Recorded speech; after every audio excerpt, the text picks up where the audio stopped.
A atração a seguir é recomendada para todas as idades.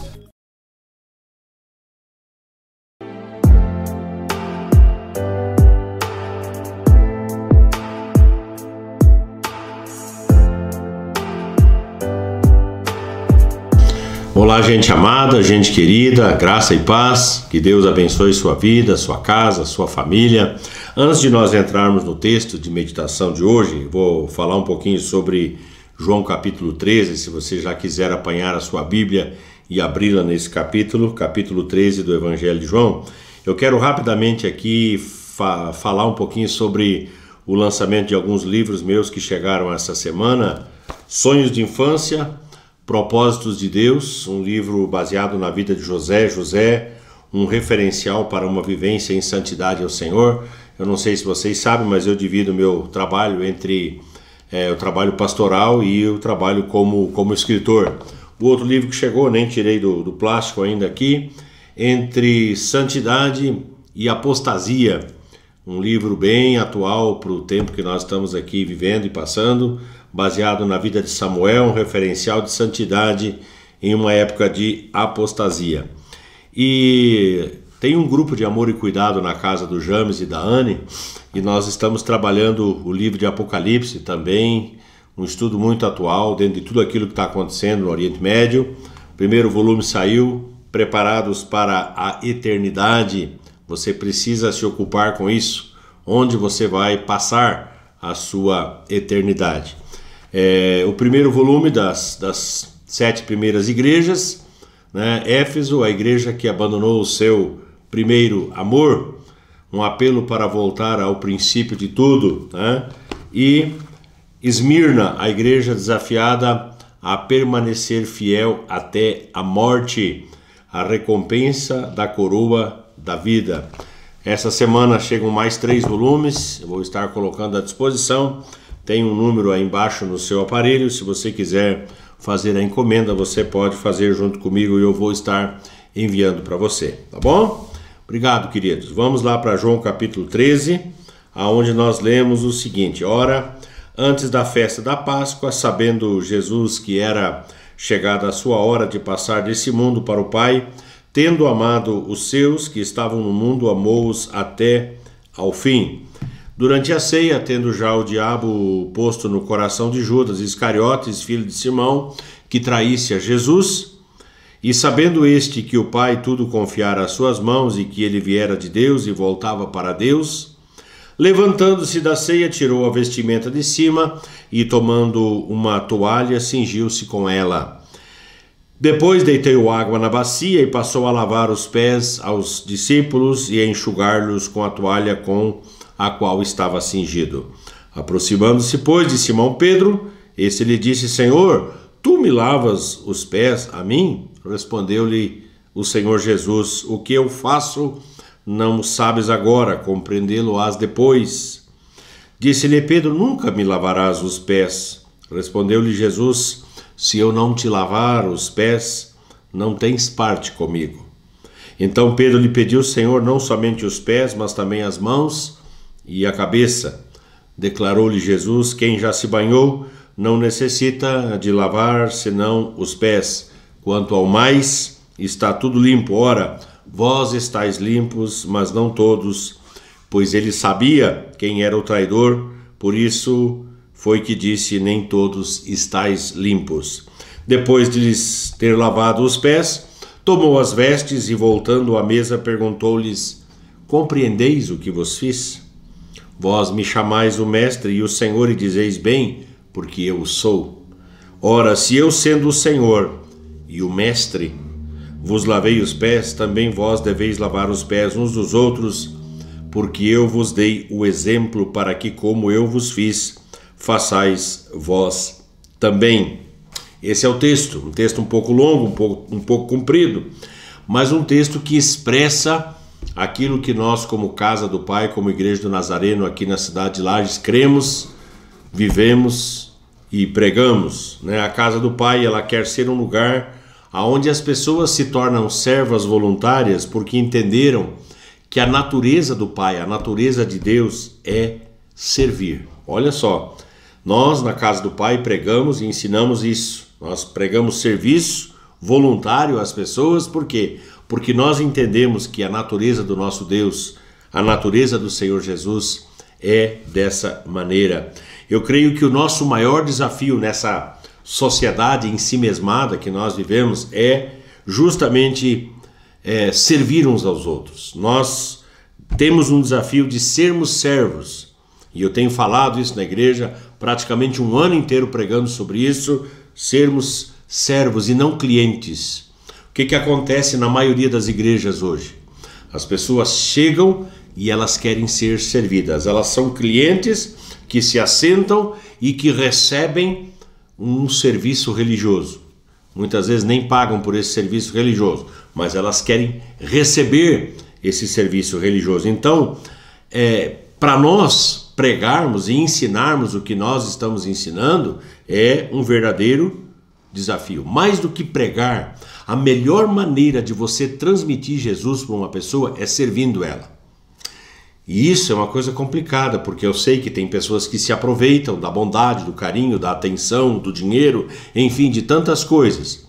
Mas a melhor maneira de nós mostrarmos o nosso Cristo, o nosso Senhor, é por intermédio do nosso serviço amoroso e voluntário. Quando nós amamos a Deus, servimos pessoas. E servimos pessoas porque nós amamos a Deus. É uma via de mão dupla. Ser voluntário não é um método, gente, mas é uma cultura. E cultura, eu tenho pregado aqui várias vezes nesse programa, cultura é uma coisa que se cria. Cultura é algo que nós fabricamos, leva tempo para você criar a cultura do serviço, para você criar a cultura do amor, para você criar a cultura da doação. É muito demorado, mas é viável. O servo é o maior título que nós temos nas Sagradas Escrituras. Em Mateus capítulo 25, verso 21, Jesus disse: muito bom, muito bem, servo bom e fiel. Foste fiel no pouco, sobre o muito te colocarei, entra no gozo do teu Senhor. Então, servo bom e fiel, esse é o maior título. Esses dias encontrei uma pessoa e a pessoa olhou para mim e falou assim: o senhor ainda é pastor? Eu falei: sim, sou pastor. Mas ainda é pastor? Eu falei: sim, eu sou pastor. Não, o senhor não está entendendo, o senhor ainda é pastor? Eu falei: cara, eu é que não estou te entendendo. Não, pelo tempo de ministério o senhor já devia ser apóstolo. Eu falei para ele: querido, eu tenho um título, e esse título é o título de pastor, e eu não quero mais nada do que isso. O pastor é aquele que serve, e eu quero estar disponível para a minha igreja, a igreja onde o Senhor me plantou, para servir. Ser voluntário não é mão de obra gratuita, não é algo que dinheiro qualquer possa pagar. O que eu posso fazer? Essa é a grande pergunta que eu levanto. O que eu posso fazer pela minha igreja? O que eu posso fazer pela minha cidade, pela minha sociedade? Será que eu vou criar um gueto de pessoas separadas da sociedade, lá num canto que nada tem a ver com a cidade? Ou nós temos uma responsabilidade para com a cidade onde nós estamos inseridos? Você tem que entender que nós temos uma igreja local para cuidar e para servir, mas nós estamos inseridos num contexto e nós somos responsáveis por esse contexto. Então, o que nós fazemos para que a nossa cidade seja melhor do que ela tem sido? Essa é a grande questão. Não estou falando só em termos materiais, eu estou falando em termos espirituais. E não estou falando somente em termos espirituais, mas também em termos materiais. O que nós temos feito e de que maneira nós temos contribuído para que a nossa rua seja melhor, a nossa cidade, o nosso bairro seja melhor? O que nós temos feito? Ao invés de ficar só atirando pedra, reclamando, murmurando, falando mal, eu acho que tem coisas que nós temos que arregaçar as mangas e nos colocarmos no serviço, colocarmos no trabalho. A igreja, ela foi plantada em um determinado lugar para fazer a diferença. Se ela está num bairro, naquele bairro, ela tem que ser um referencial, não somente de pregação da palavra, mas um referencial na área social, na área educacional. Eu lamento demais, gente, como eu lamento que a maioria das igrejas evangélicas abriu mão da parte educacional. Antigamente as igrejas evangélicas, elas vinham, se colocavam num lugar e atrelada à igreja vinha uma escola que fosse na parte primária, mas tinha uma escola, fazendo a diferença, ensinando as coisas corriqueiras do dia a dia, enfim. Eu acho que é uma coisa que nós jamais deveríamos ter perdido. A Igreja Nazarena, ela tem várias escolas espalhadas no Brasil, tem universidades, fora do Brasil, várias universidades. Então é uma igreja que ela tem um assento nessa parte educacional. O verdadeiro voluntário não se preocupa com o lugar a servir, mas ele se preocupa com as pessoas a serem servidas. Essa é a grande questão. Então, quando nós focamos em pessoas e olhamos para o texto que eu li, nós vamos perceber que Jesus ele deu uma demonstração de humildade. Ele demonstrou aquilo que é serviço abnegado e voluntário. Ele não se preocupou se ele era o mestre, se ele era o Senhor, se ele era o Filho de Deus, se ele tinha o maior título. Ele não se preocupou com isso. Ele foi, se humilhou, tirou a roupa de cima, ficou somente com a roupa de baixo, e ele passou a lavar os pés aos discípulos.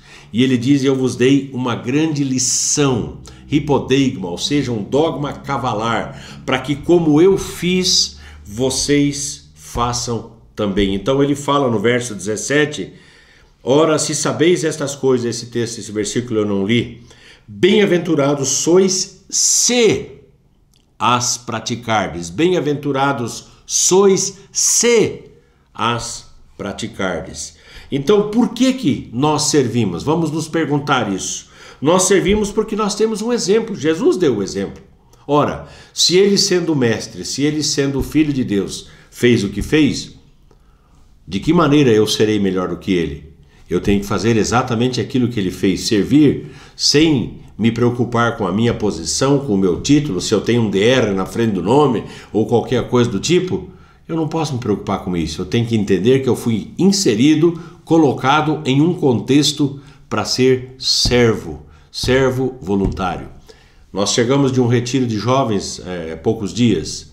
30 jovens estavam lá numa fazenda. Minha esposa e eu, nós estávamos lá fazendo comida para eles. Nós fizemos os 3 dias de retiro, minha esposa e eu estávamos lá na cozinha, fazendo comida, limpando o banheiro. Você diz: pastor, mas isso não é função de pastor. Quem falou para você? Quem botou esse negócio na sua cabeça? Nós somos aqueles que servimos. E servir é um ato voluntário, é um ato de amor. Então, nós temos um exemplo, que é o exemplo de Jesus. Segunda coisa, é a natureza do Senhor Jesus. A Bíblia diz em Filipenses capítulo 2, no verso 7, que Jesus, ele sendo Deus, subsistindo como Deus, ele assumiu a forma de servo. Então foi algo que ele fez propositadamente. Ele assumiu a forma de servo. É a sua natureza. Terceiro, porque é a natureza de Deus. João capítulo 3, verso 16 diz que Deus amou o mundo, não pau e nem pedra, mas mundo, gente, pessoas. Deus amou o mundo de tal maneira que ele deu o seu único filho gerado, o seu filho unigênito, para que todo aquele que nele crê não pereça, mas tenha a vida eterna. Deus deu, ele ofertou, ele deu o seu melhor. Então é a natureza do Senhor dar. 2 palavras que nós jamais podemos esquecer, porque essas 2 palavras expressam o caráter de Deus. É amar e dar. Ninguém ama mais do que Deus e ninguém dá mais do que Deus. Nós temos que, como cristãos, aprender isso o mais rápido possível. Aprender a amar e aprender a dar. Dar não porque a igreja pede, não porque é uma obrigação. Dar porque o nosso coração é um coração voluntário. O nosso coração foi abençoado, agraciado de tal maneira que nós queremos simplesmente dar. Por que damos? Por que servimos? Porque é mandamento. 1 Pedro capítulo 4, verso 10 diz: servi uns aos outros, cada um conforme o dom que recebeu. Então nós temos um mandamento. Nós temos o exemplo, nós temos a natureza de Jesus, nós temos a natureza de Deus, temos esse mandamento e temos também a frase do apóstolo Tiago que diz que a fé sem obras é morta. Tiago capítulo 2, do verso 14 até o verso 18. A fé sem obras é morta. Não adianta você dizer para mim ou para qualquer pessoa que você crê, que você tem fé, se essa fé não tiver visibilidade. Presta atenção, a sua fé precisa ter visibilidade. O que é que você tem feito? Além de se assentar e assistir aos cultos da sua igreja.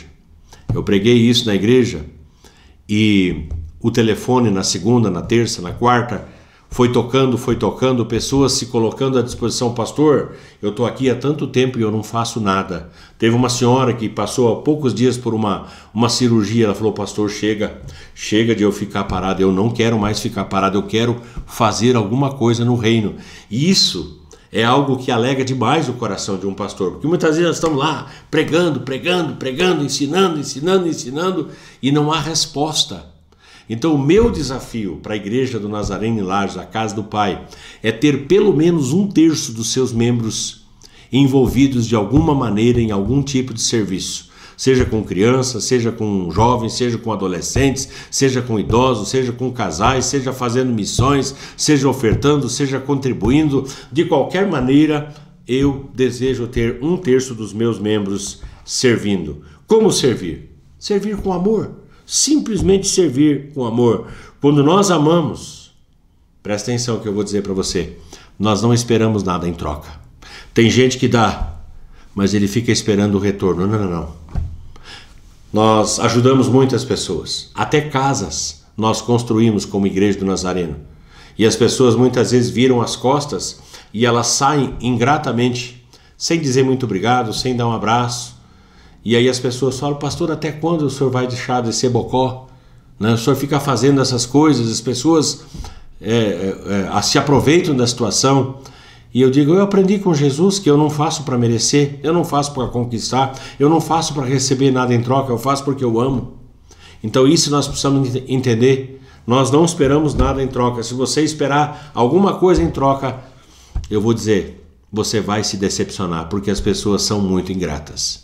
Você vai se decepcionar. Então é melhor fazer por amor, vai lá e faz, e fazer para Deus. É o que eu ensinei num dos grupos de amor e cuidado há poucos dias, dizendo, olha, quando você fizer alguma coisa, não faça em nome da igreja.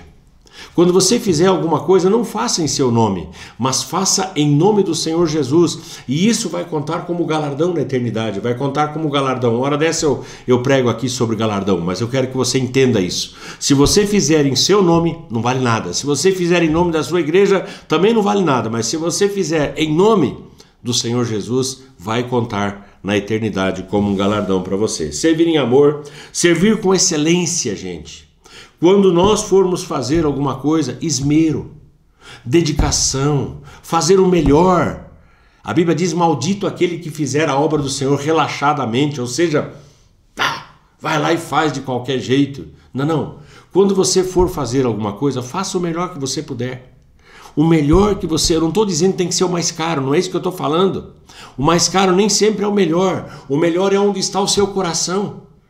Se você fizer dessa maneira, pode ter certeza, o Pai amado vai se agradar de você. Nós temos um padrão que é Jesus, e Jesus ele fez o melhor, ele deu o seu melhor, e o melhor foi a sua própria vida.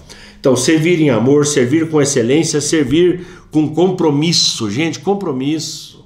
Marcou para as 8, é às 8.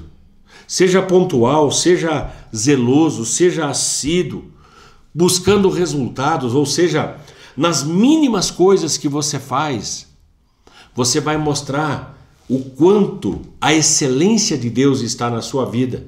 Você não pode ver Deus fazendo as coisas de qualquer jeito. Deus, se você pegar os relatos do livro de Gênesis, Deus fez o melhor, Deus caprichou quando Ele fez esse mundo, Ele caprichou quando Ele fez você, Ele caprichou quando Ele fez os seus filhos, Ele fez da melhor maneira possível. Você olha para os seus filhos e você fala, ai Deus, como o Senhor é bom, como o Senhor é maravilhoso, olha que maravilha que eu tenho diante dos olhos. Se o Pai agiu assim e fez assim com excelência, por que eu vou ficar abaixo desse padrão? Está entendendo o que eu estou falando? Servir com amor, servir com excelência, servir com compromisso, servir com o coração. Por quê? Porque Deus está vendo. Deus está vendo tudo aquilo que eu faço. Tudo aquilo que você faz, Deus está vendo. Então, se o seu coração está ali, o Pai está vendo, o Senhor está vendo. Fazer de coração. Então, para encerrar, a quem nós servimos? Nós servimos a todos, todos que Deus colocar no nosso caminho. Nós servimos os Pedros. Pastor, não fala um negócio desse. Sim, tem aqueles que vão falhar na hora H, na hora que a gente mais precisa. Os Pedros são assim. Pedro disse: Jesus, eu vou contigo, nem que seja para a morte. Jesus foi preso, foi levado, foi julgado. Pedro andou se esgueirando pelas beiradas. Não, você é discípulo dele. Não conheço o homem. Então, sempre vai ter aquele falador no meio da igreja. Não, pode contar comigo. Conta comigo. Mas na hora H ele falha. Nós temos que aprender a servir os Pedros. Nós temos que aprender a servir os Tomés. Os Tomés são aqueles que duvidam de tudo. Eu estou pagando para ver. Eu quero ver esse negócio dar certo. E tem gente assim, parece que torce para tudo dar errado. Os Tomés da vida. Nós temos os Bartolomeus que nós temos que servir. Quem são esses, pastor? São os anônimos. Você já viu falar em Bartolomeu na Bíblia? Não, era um discípulo de Jesus, mas você nunca viu falar nada dele. Tem gente assim que entra e sai. Você não sabe, você não vê, você não sente, você não percebe. Tem esses Bartolomeus e nós temos que estar dispostos a servir essa classe de gente. E talvez a pior de todas, não sei se falo, mas falo. Os Judas da vida. Judas traiu Jesus. E a gente tem no nosso meio alguns traidores que, olha, é duro falar esse tipo de coisa. Eu não gosto de falar nesse assunto. Mas gente que trai a causa de Cristo, gente que trai a nossa amizade, gente que trai o nosso amor, gente que trai, gente que nos engana, que nos ludibria. Eu já passei por cada uma e as pessoas da igreja às vezes falam: pastor, mas o senhor não aprende? Eu falei: gente, eu não tenho outro coração, eu não posso ver maldade, eu não posso classificar a pessoa entre bom e mal e fazer uma segregação, eu corro risco. E esses Judas estão aí causando dor, causando sofrimento. E lá vai o Marcão, vai servir os Judas depois, né? Nem precisa falar muita coisa. Então, nós temos todo esse cenário. Fazer o quê? Servir. Simplesmente servir. Tenha um coração serviçal e você vai agradar a Deus mais do que você vai agradar a pessoas. Pode ter certeza disso. Vamos orar. Meu Pai querido, em nome de Jesus, eu agradeço por poder chegar aqui todas as semanas, entrar nesse canal de TV e poder veicular a Tua palavra com tamanha liberdade. Muito obrigado, Deus, porque essa palavra chega aos corações e a Bíblia diz que nem olhos viram, nem ouvidos ouviram, nem jamais penetrou em coração humano o que Deus tem preparado para aqueles que o amam. Não posso nem imaginar o que está acontecendo aonde essa programação chega, Senhor, mas o Senhor sabe. Que o Senhor receba toda a honra, toda a glória e transforme os ouvidos, os corações de quem recebeu essa mensagem em corações, em vidas serviçais, vidas dispostas a servir, a serem servos voluntários uns dos outros e assim agradando aos Teus olhos, Pai. Eu oro, Deus, pedindo a Tua bênção e a Tua presença e faço isso em nome do Senhor Jesus. Amém e amém. Valeu, gente amada, Deus abençoe, fiquem todos debaixo da graça do Senhor. Eu sirvo um Deus que faz milagres todo dia. Ele é o Deus que faz sinais e maravilhas. Só Ele é Deus sobre a terra e o céu. Ele é grande, Ele é bom e fiel. Ele me deu todo o amor do céu, tão divino. Seu Filho Jesus, que naquela cruz mudou meu destino. Quando eu pensei estar só, não estava, porque o meu Deus me acompanhava. Ele é o que eu preciso todos os dias. Ele é a verdade, estou seguro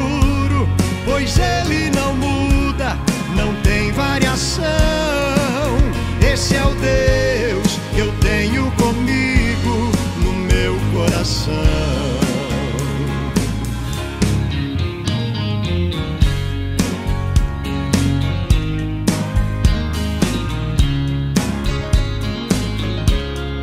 Eu sirvo um Deus que faz milagres todo dia. Ele é o Deus que faz sinais e maravilhas. Só Ele é Deus sobre a terra e o céu.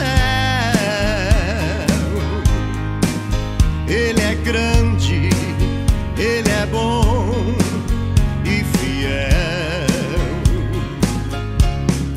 Ele me deu todo o amor do céu, tão divino. Seu Filho Jesus, que naquela cruz mudou meu destino. Quando eu pensei estar só, não estava, porque o meu Deus me acompanhava. Ele é o que eu preciso todos os dias. Ele é a verdade, estou seguro, pois Ele não muda, não tem variação. Esse é o Deus que eu tenho comigo no meu coração. Quando eu pensei estar só, não estava, porque o meu Deus me acompanhava. Ele é o que eu preciso todos os dias.